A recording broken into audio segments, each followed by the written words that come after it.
when you have a social problem, it's a reflection of a country's shortfall or something to that effect. And housing supply and housing affordability, I think, is not typically an individual's problem most of the time. It's more of a country issue that we need to solve.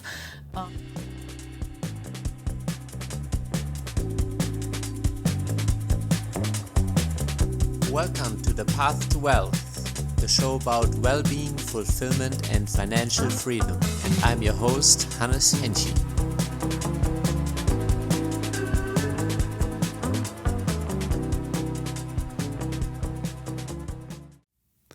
Hey there, and welcome back to The Path to Wealth. I'm your host, Hannes Henschel. Today we will talk about the inspiring life of best-selling author, multifamily speaker, and very successful real estate investor, Ashley Wilson. Ashley has been featured in Bigger Pockets, Good Morning America, and the Nashville Voyager, an amazing mother who built her real estate empire while raising her children.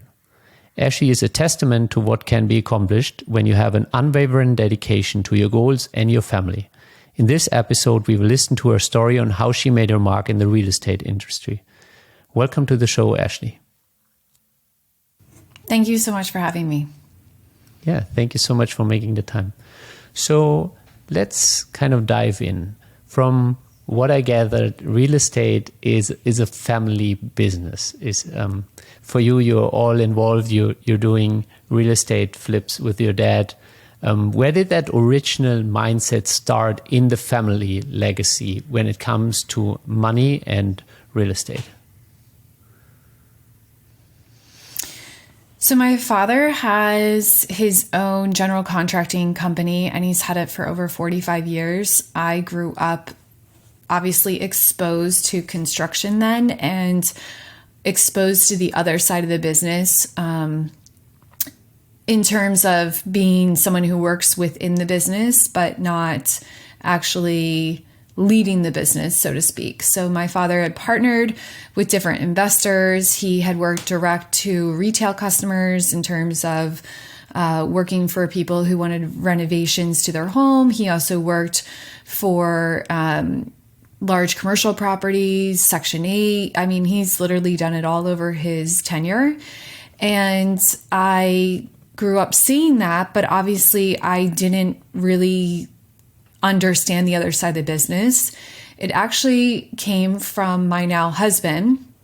When we first started dating, he was looking for alternative investing strategies, and he came across real estate, and he asked me to look into it as well and let him know my thoughts on this vehicle as a means to grow our wealth. And that started in 2007. So we started doing research, and we researched for about 2 years before we pulled the trigger on our first home that we purchased. So we purchased our first home, and at this time we were engaged, but we did what's called house hacking, which is having your expenses be offset through renting space in your home, or it could be an apartment building. If you want to live in one unit and rent out the other units, you could do a strategy like that. But in this scenario, what we did is we rented out other rooms to friends of ours, and all of our expenses and then some were covered by doing this strategy. So that was our first foray into real estate. And then it kind of just kept growing from there. I've done short-term rentals. I have a flipping business with my father that we started in 2014. And then in 2018, I switched to commercial real estate.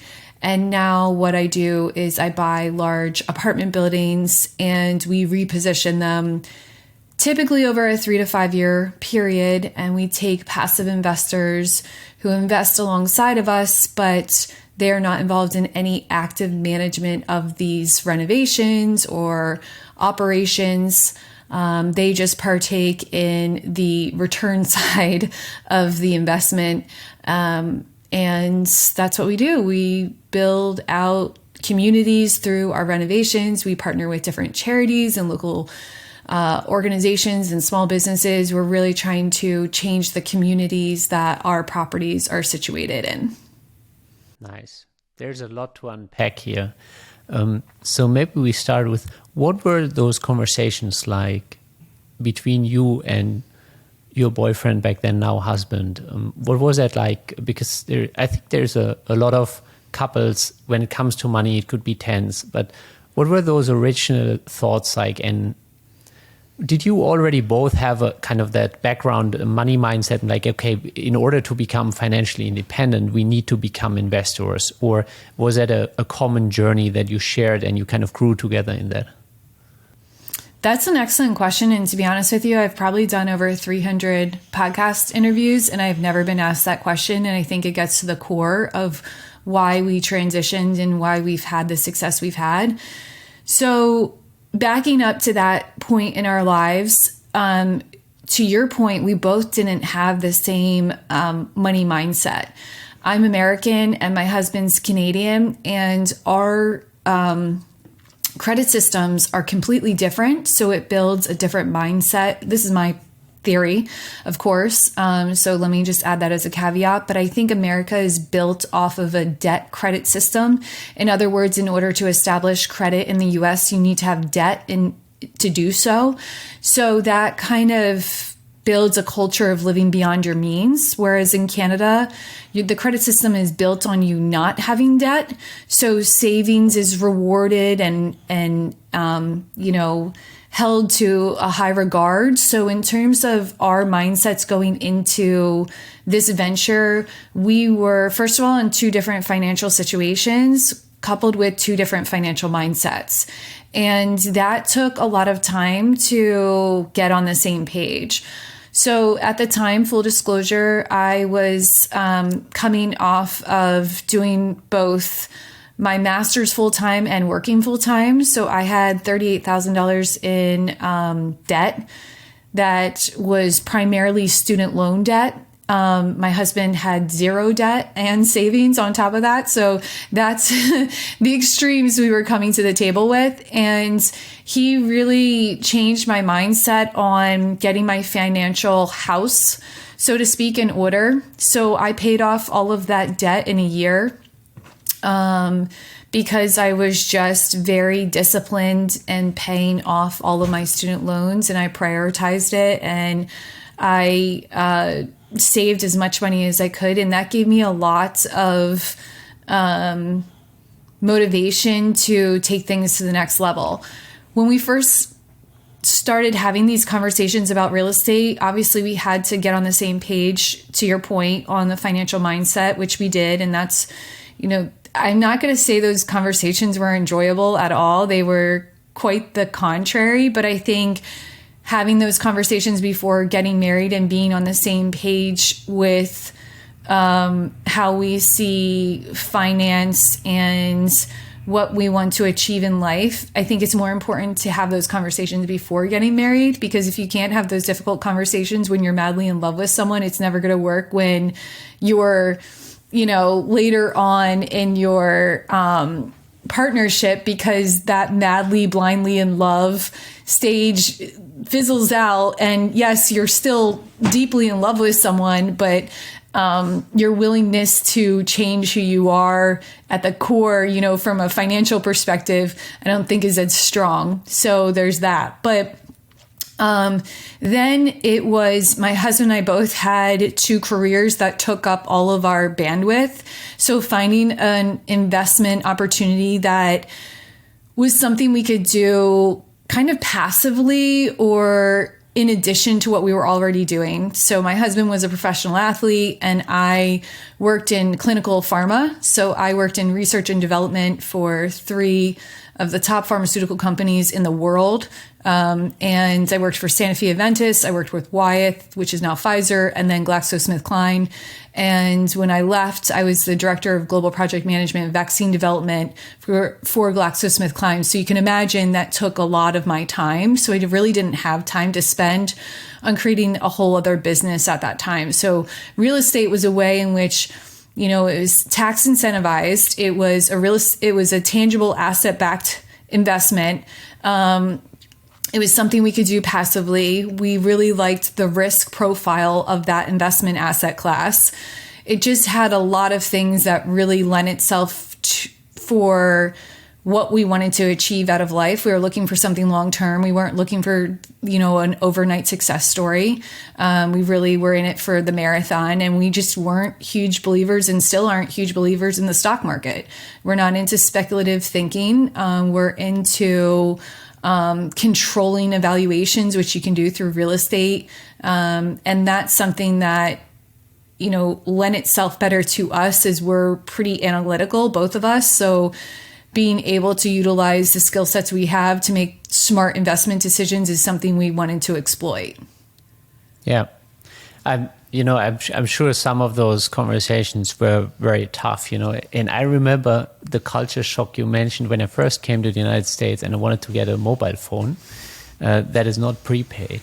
And I came from the German model, which is much like the Canadian. You stay debt free and you're in good standing and you get what you need. And then I went to the shop and they were like, oh, we can't give you a phone. It has to be prepaid. And I'm like, why? Like, I can pay the whole year up front if you want to. And he's like in terms of my credibility in payment, he was like, no, but it doesn't matter. You don't have any credit history in the United States. And to me, it was so funny because a friend of mine who was with me there was in debt, and I knew she couldn't make the payments, and she would be serviced. And I'm like, this is ridiculous. What kind of system is this? But it speaks to what you said. It's like the US has that debt mentality, so how was that like for you to break through that mindset of debt is cool, or maybe not cool, but debt is normal and debt is part of life, while the Germans have a different mindset, which I also had to break out to, which is save money, not invest, but save. And that's a tough one also. It's probably better than being in debt, but it still doesn't make you wealthy. So what was that like to break through that debt, or maybe the wrong kind of debt, and coming to a mindset that gives you the good kind of debt that actually turns into investment and, proper wealth down the road? Well, first, my husband had almost the exact same experience that you had with the phone, but it was with obtaining a credit card. And he even said, I'll pre-fund it and you can cut me off on the limit. And they refused. And it wasn't until he threatened to pull all of his money out of the bank that they all of a sudden gave him a card. But to your point, like, I was in $38,000 of debt and I could obtain a credit card, but he had no debt and couldn't obtain a credit card. It was the most absurd, ridiculous thing. And I think there is no other single thing in my entire life where I have changed my opinion of its meaning and how to utilize it more than the concept of debt. So if you look at it in terms of what I originally thought of debt when I was growing up as a kid, I was scared of debt. I didn't like debt. People didn't talk about debt. It's one of the three things: religion, finance, and politics. You don't talk about the dinner table because no one wants to talk about debt. Everyone's afraid to say that they have debt even on their house, which is arguably good debt. So there's that concept. Then it went to the other end of the spectrum where it was like, okay, now I've graduated from college and we have this systemic issue in the United States where we don't educate anyone on how to build financial freedom. It actually gets passed down through the wealthy, which is why the wealthy are able to accumulate so much wealth, because they're accumulating wealth knowledge and passing that knowledge down, which is actually more powerful than passing down the wealth itself. So the middle and lower class end up losing out on that. And that's something, I didn't grow up wealthy at all. So a lot of the stuff that I learned, honestly, was through my husband. Probably 99% of what I learned was through my husband. And my husband didn't grow up wealthy either, but he just is such has this thirst for knowledge and this quest for knowledge to find the answers and to find out how to do it. So he's spent hundreds of hours researching it. And what we've identified is that, debt. So I went from one end of the spectrum where I didn't like debt. Then I was like, okay, I need debt to be able to access more capital, to, okay, what is good debt versus bad debt? And that is something that now I've come to terms with, that having debt is synonymous with having leverage. So when you want to talk about purchasing power and you want to talk about the ability to scale or to grow your wealth, it's the utilization of debt in the right way that can be hugely beneficial. And that is something, that isn't taught. So for example, when we started flipping, we bought our first house in cash and we were limited on our renovation and the scale of our business based on the cash we had on hand. That actually ended up proving to be a detriment to us in terms of scaling the business, because we could have scaled the business much earlier on. We could have had a huge operation, but we didn't tap into debt because now I had swung the pendulum the complete other way and I was so fearful of having debt. I think there's a happy medium of how much debt to have. I think as entrepreneurs, especially in real estate or in finance, you learn that it's kind of walking on a tightrope and trying to balance between having too much debt or not enough debt to be able to grow your own financial wealth or your company's wealth. But it's definitely something that a lot of people have different opinions on. I don't think one is right or wrong. I think it's a matter of someone's own knowledge and their knowledge on how to utilize that debt that shows how much debt they should have and what type of debt they should have. So if you can, for example, if you can put your capital at play, I'll give you an example. We bought a car, I guess it's about a year ago now, it was during COVID. We bought a car and we could have paid for it in cash, right? We could have paid for the car in cash. But we're in a high inflationary environment, right? And we could get less than 3% interest on this car.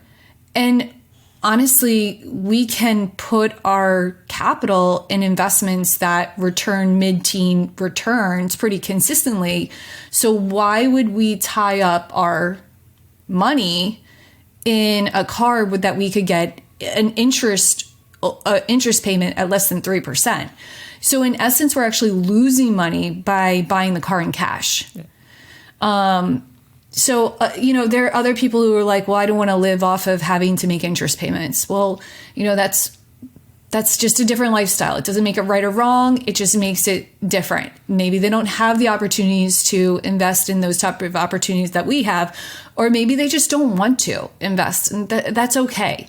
But really, everyone's kind of mindset, where they are on their financial path, what their financial goals are, dictates how you should use debt. Yeah. This is a very interesting point. I like the way you put it. It's like a tightrope dance.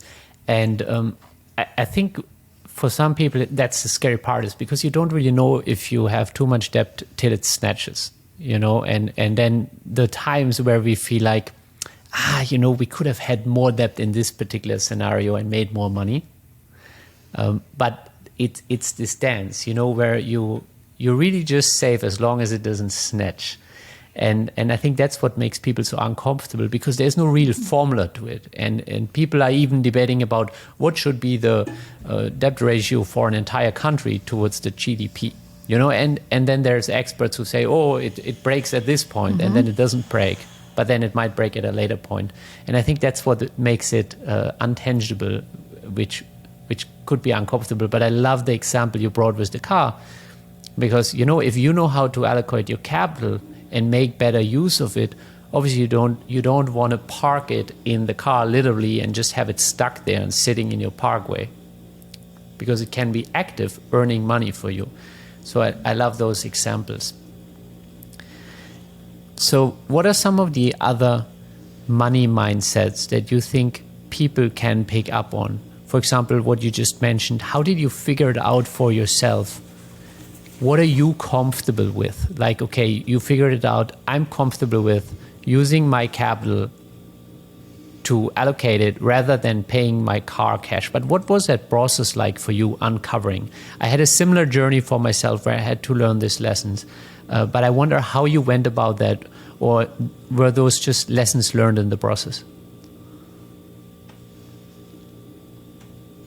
I think that you always, first of all, go with your gut. I think that your gut will tell you a lot. You have to listen to yourself. You have to know yourself really well. And it also comes down to who and what you're responsible for outside of that particular thing that you're securing debt on. So if you ask me, okay, I'm 75 years old and I have a fixed income and I could put this extra money somewhere else, but my ability to pay the interest payments every month is going to be tight. And at 75 years old, obviously your earning potential is less than if you were 30 years old, just due to job availability for, different aged people. I might have a completely different answer. I don't think that there's a fixed answer. That's the thing, is I think when people try to be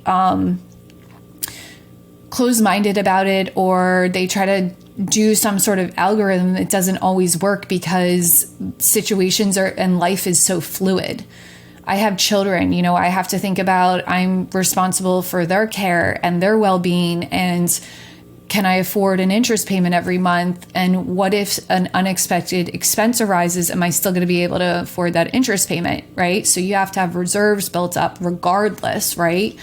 I think the amount of reserves varies. It's no different than owning a multifamily property, to be honest with you. I consulted with this group one time and just kind of porridge too hot, porridge too cold. I came from a group that didn't allocate enough reserves. They allocated less than 10% of a month's operational expenses in reserves for the entire hold of the property.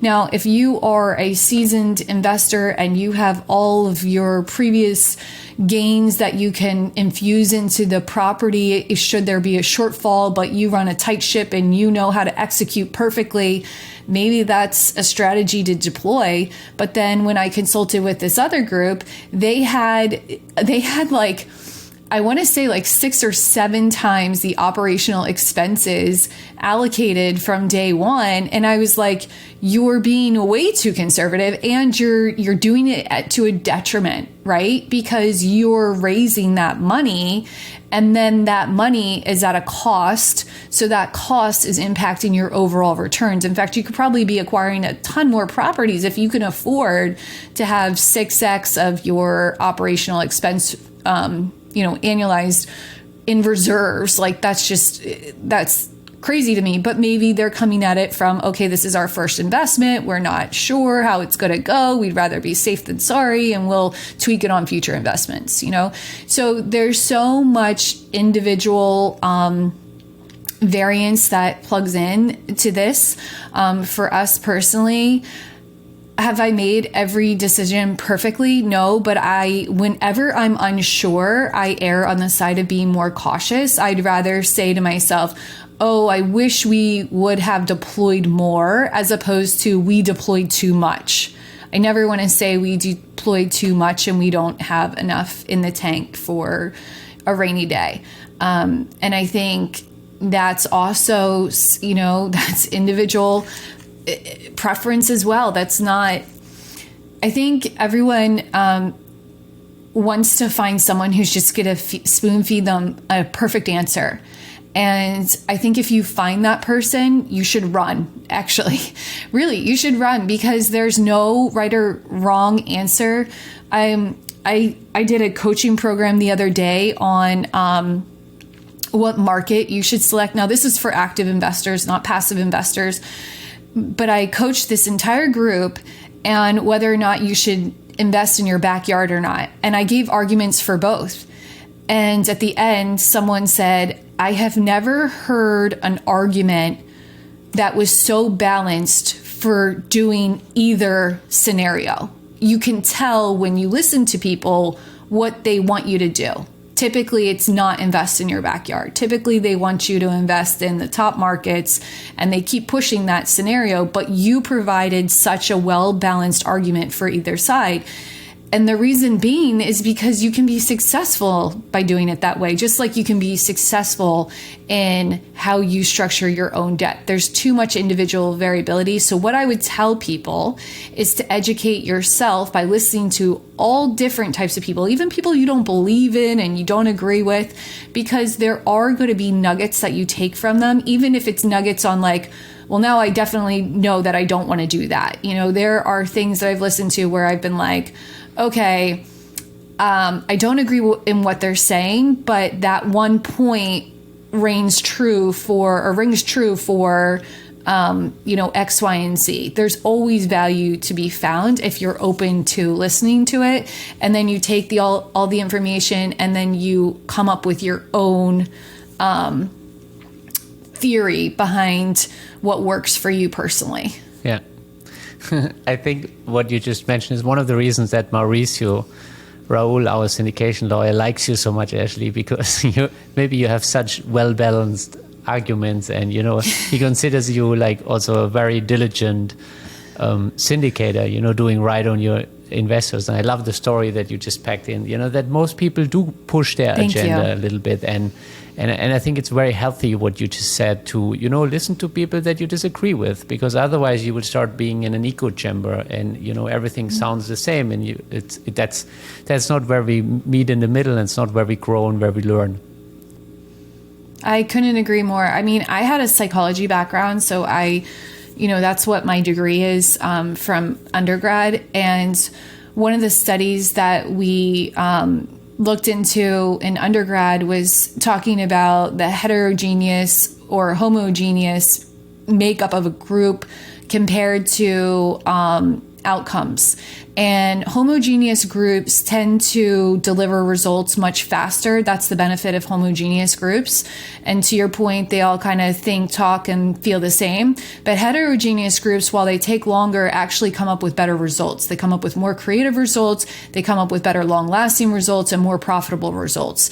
And I've always remembered that. And I've always thought that diversity, sometimes my Instagram post today is about being patient. Entrepreneurs are naturally impatient people. And then we surround ourselves with more impatient people because we surround ourselves with more entrepreneurs. So one thing we have all in common is this idea for pushing results. And I think that you should be impatient in your quest for knowledge, but you should be patient for the results that knowledge produces. And by coming at it with a sense of educating yourself on every single aspect of the business, it is something that I'm very proud of. I've spent thousands upon thousands of hours on learning multifamily, and I could be on a panel talking about how to raise capital, how to underwrite debt, how to underwrite period, how to manage properties, how to find properties. I can literally speak on any single aspect of multifamily because I've spent hundreds and thousands of hours of educating myself on all aspects of the business. And I think while we don't get as many properties as some other groups get in terms of like volume and number of units, when we do get properties, it's typically properties that have been vetted so thoroughly, and there's such a well-rounded approach to the business plan and the market that they pack a bigger punch because it's not just about volume for us. It's more like a sniper approach than a shotgun. Yes. Mm-hmm. Yeah. So one of the things that you mentioned is that, you do take passive investors along the ride. How do you usually make sure that your passive investors, beyond your due diligence and everything, are well taken care of? How do you communicate with them? I think especially in this current environment, where there's a lot of uncertainty, I think passive investors want to make sure what's going on and want to be in communication with the operators of the properties. How do you personally handle that? Another lesson learned from a previous lifetime, when I was working in pharma, we had a leadership training, and the consultant that came in said that 85% of businesses fail due to a breakdown in communication. So communication to me is what sets us apart. It's something that we have focused on from day one. It's communication on a granular level when it comes to managing the properties, but it's also a communication on a granular level when it comes to working with our investors. So one of the things that I did when I first got into this space is I became a passive investor myself. Excuse me. And I don't mean just on our own properties, which we always invest in our own properties, but I also mean in other properties as well. And the thing that showed me is things that I really liked about another group's operations, and something that I didn't like. I didn't like the lack of transparency, the lack of, so that was with respect to financials. I've been in an investment for going on 4.5 years now, and I haven't seen a single financial report. I think that's absurd.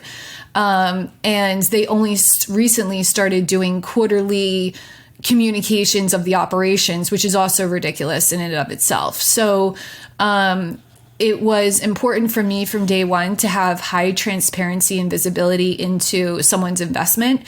So on a monthly basis, we provide an overview of the property from just like an operational standpoint. On a quarterly basis, we do a detailed financial analysis, and we compare that to our original pro forma, which most people don't do. They just talk about the operations and the financial reports based off of how the asset's doing, and they never compare it to what their original assumptions are.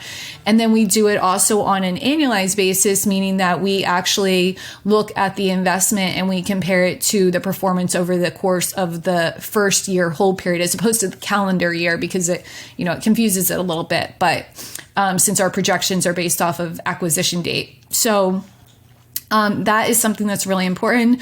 Our cell phone numbers, both my partner and my cell phones are on all materials, so anyone can just pick up the phone and call us. We have a policy that any investor communication has to be answered within 24 hours or less, but I can tell you that it typically is answered between 1 to 2 hours after receipt. So that's something that's really important to us. But we are always available to our investors when we go to different markets. For Jay, my partner, Jay Scott, and I, we speak all over the country. So we notify our investors of our speaking engagements in case, there's time for us to meet up. If someone wants to meet up in a local market. But we also have a monthly newsletter too, just to let everyone know what we're doing as a company too. So there's not only transparency of the investment, but transparency as a company and transparency of what Jay and I are doing, book releases and speaking engagements, and where we are taking the company, new hires. We really believe in, full transparency, and that's because we are proud of what we do, and we're confident that, we are going to have challenges. It's the nature of a business, but being transparent about those challenges and how we're handling those challenges, I think provides more confidence and assurance in investors than hiding behind them. So when COVID happened, we didn't stop any communication. A lot of people did. A lot of people stopped communication. They were really scared. They didn't know what they were doing. And we, yes, we, like anyone, have never gone through something like that before, but we were very transparent from day one. This is what we're doing, and this is why we're doing it. And if things change, this didn't work, so we're going to try this now. So this is not something that we're kind of just pretending that everything's great and like Wizard of Oz, hiding behind that curtain, Oz, just shouting into the microphone. We're really taking ownership of what we're doing and making sure people feel comfortable. I think that's why we have such a high rate of investors that reinvest with us and then refer us, because we want to stand out in that way. We want people to feel confident that we are protecting their retirement, their kids' education fund, their, play money, whatever people are using the money for. it is not only important for us to protect it, but it's important for us to return it with friends. And that's our goal. Yeah, 100%. I always say that, every dollar we return is a dream enabled. And every check that we return, it's people's dreams that are part of this. It's like, and you want to bring it back with friends and you want to make them happy, because I think at the end of the day, we shouldn't ever take it easy to take people's capital, allocate it, and do a lousy job on either communication or the due diligence or the execution. I think all of those need to be buttoned up, and people need to feel good having invested with you. And I think that's, at least for me personal, a core part of investing is that I want to be able to sleep well. And I think that's why many people like yourself and myself, we find ourselves in the real estate space, because it's a tangible asset, and you can go and visit it if you want, and it's not somewhere in the metaverse, even though real estate is being sold there yet. And it's not like the stock market that is very hard for us to have any impact whatsoever. And I think that's why people appreciate real estate, like yourself and me. Where did it originally come from with your dad? So he's been in construction for such a long time. It seems like the perfect combination that the two of you started the flipping business together then. I just approached him. I thought he would be the perfect partner. My dad and I obviously have a good rapport, being family, but from a business perspective too, I mean, that's equally important, that you partner with someone who you trust, you like, and is motivated. I mean, I can go on and on about what you should look for in a partner, but from a tactical point of view, and I think a lot of people discount my story I think people discount my story off of two things. One is they hear my background and they think, oh, she had all this money, so, that's how she got started. When reality, money was probably the number one thing that held me back from being able to scale, because I thought I could only use my money. So it wasn't until years later did I realize that utilizing other people's investments gets me a lot further, a lot faster. And then the second thing is they discount my story, or they think that I had the advantage because, I had a father in construction. That did, obviously, and I'm proud of the fact that it gave me a boost in my progress. But I think what people should take away from the story is the fact that there are a lot of general contractors who have incredible knowledge, and physically they can't work on these properties anymore, but their wealth is still they still have value to add, because the wealth of knowledge they have is what is really being untapped when they go to retire. They think they have to retire because they physically can't do it anymore, but really you can partner with them and still maximize their knowledge and let them run projects. And that was something that I saw would be perfect for my dad, so get him out of the physical aspect of it and just have him manage, because he has so much knowledge. He has so much to, provide in terms of value of a business. And so many people could tap into contractors like that. It's just, It's not just me. It's just finding the right contractor. Yeah. By the way, I didn't mean it in any such way. For me, it was more from the perspective, I'm just now shutting down the family business. Oh, no. And I had no, at least I don't want to work with my mom whatsoever in the business. Like I always told her that. I was like, there's no way we're going to work together. So for me, it was very interesting that you decided to partner up with your dad in such close proximity or business. And I think that's different, and it's in different families and relationships.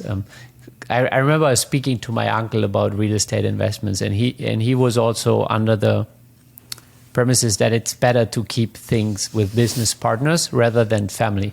So it's just, for me, curious, because I did do some investments together with my brother, and it went down really well.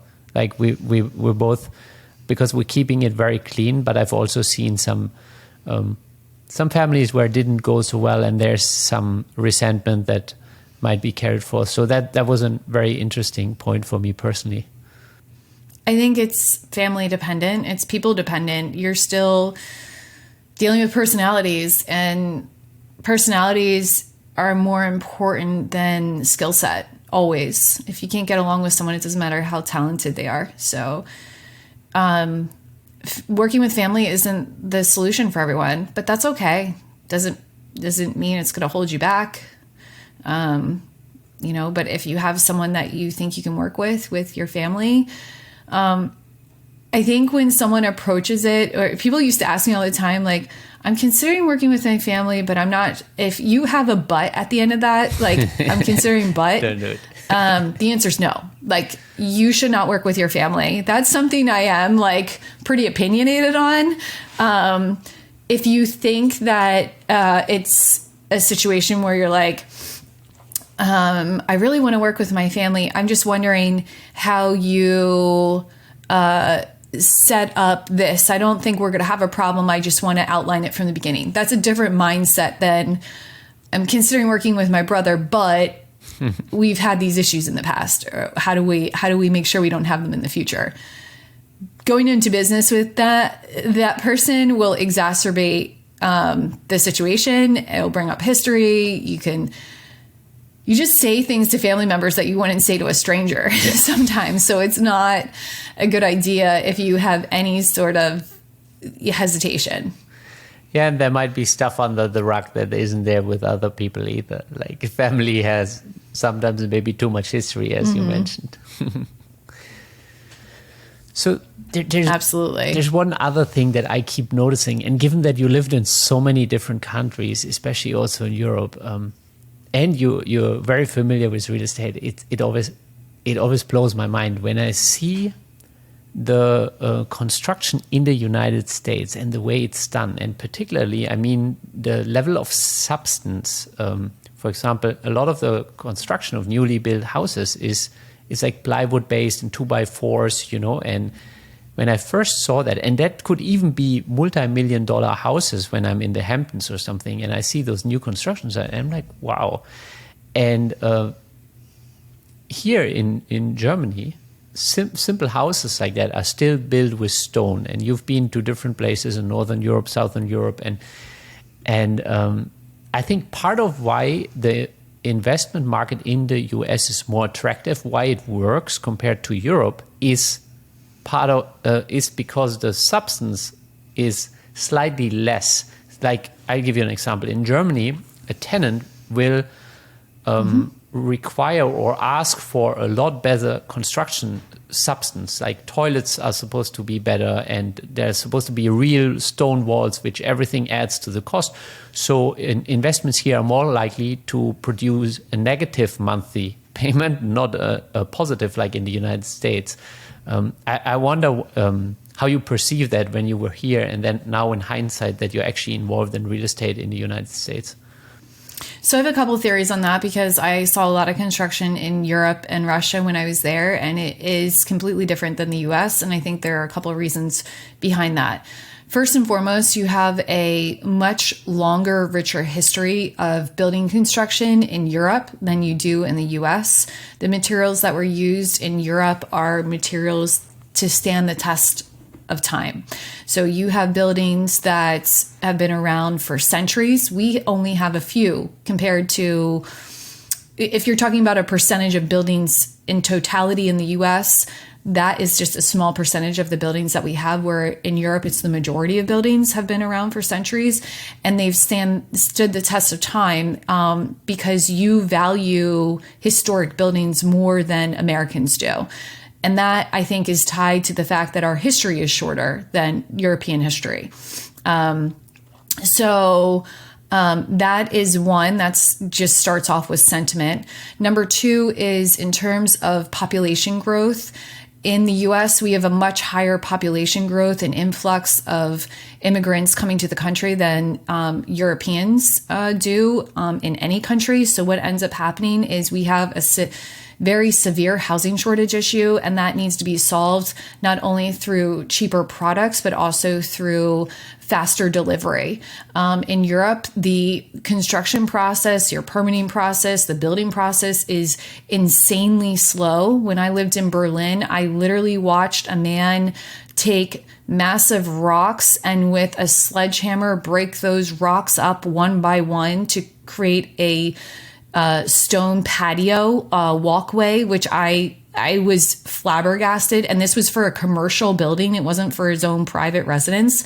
And that does not happen here at all. Time is money in the US. And we stand by that in business, and we stand by that in our construction. We also, too, I think, have just a different mindset when it comes to the competitive nature of investing. So, and just the competitive landscape of product development and just competition in general. It's a very competitive country. So people are always looking for the faster, cheaper way to do things. To your point, they don't stand the test of time. I mean, the easiest way to see this is in natural disaster zones. These buildings can't even withstand hurricane winds because they're not built to hurricane grades. The downside of building like that is you get areas, because people are not building to that level because it's too expensive to build at that level. You come into situations where I personally believe we're going to have uninsurable areas very shortly. And that's going to create a whole other set of problems and another challenge to the housing shortage issue that we're facing the country. I think when you look at all of those factors in combination, once again, it's not that the US or Europe is better. I think that the way a country operates is based off of the demand that it needs to fulfill. And Germany and the rest of Europe just doesn't have the same demand that needs to be fulfilled as the US. And right or wrong on how the US is fulfilling it, they've taken the approach on, we're already doing 3D printing of communities at this point. Saw that, yeah. And that's a cheaper way to do production again, right? So, it's just always looking for ways in which we can mass produce housing units, because we not even today have a housing shortage, but we have forecast 5+ years out that we still won't be able to fulfill the housing needs of the country. So that's a huge problem in the US that we're still contending with. Yeah. Which, by the way, that's a problem for renters, but at the same time, it ensures demand for what we're doing, which is providing houses. And it's kind of in the favor of passive investors. So, it's like this double-edged sword where as investors, we profit slightly from having a housing shortage, but at the same time, we're part of the solution because, as you said earlier, you take communities and you take them to a different level. You make sure that they're safe and clean, and you provide proper housing to underserved communities. Which one of the reasons, again, that I love real estate, and it's probably what you also appreciate about it. Yeah, I do. I mean, I think that it's important that as a country, I saw something the other day, and I forget what, I think that it was a theologist who said it, something to the effect of when you have a social problem, it's a reflection of a country's shortfall or something to that effect. And housing supply and housing affordability, I think, is not typically an individual's problem most of the time.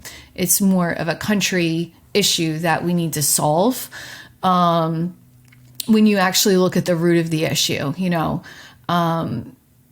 But I think we all try to answer that problem in different ways. So I just feel like the U.S. is trying to do it as fast and as cheap as possible to do as many housing units as possible. So I guess it remains to be seen whether or not that's the right way to do it. But it's certainly one way to do it. Yeah. Well, Ashley, one of my favorite questions that I keep for the end is usually, what does it mean to you to have a life well lived?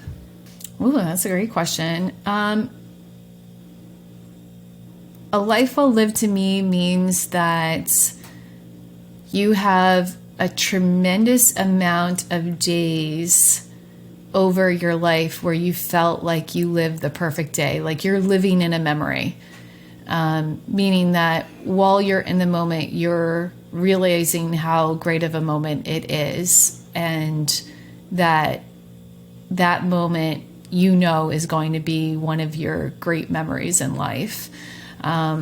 So whether that's doing something good for someone else, whether that's spending time with your family, whether that's doing something that you personally enjoy, it's all those little moments that make up an incredible life.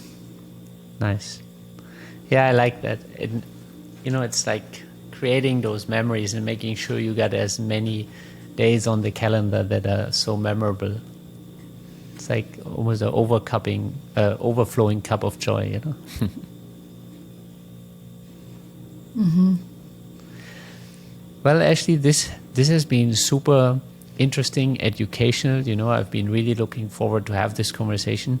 Thank you so much for your time. Where can people connect with you? So you can connect with me on Instagram at Badash Investor, which is BADASH Investor. You can also go to our company, which is bardowninvestments.com, BARDOWN investments.com. Nice. And as she mentioned, she's also written a book, and she's a regular public speaker. So keep an eye out for her because she's super interesting, super educational. So whenever you get the chance to see Ashley on stage, you should do so. Ashley, thank you very much for taking the time.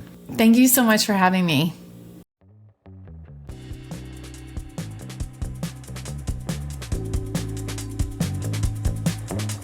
Thank you for joining us at The Path to Wealth. We hope you enjoyed today's episode. Check out our upcoming guests and be sure to share it with all your friends and family that want to take their life to the next level of wealth.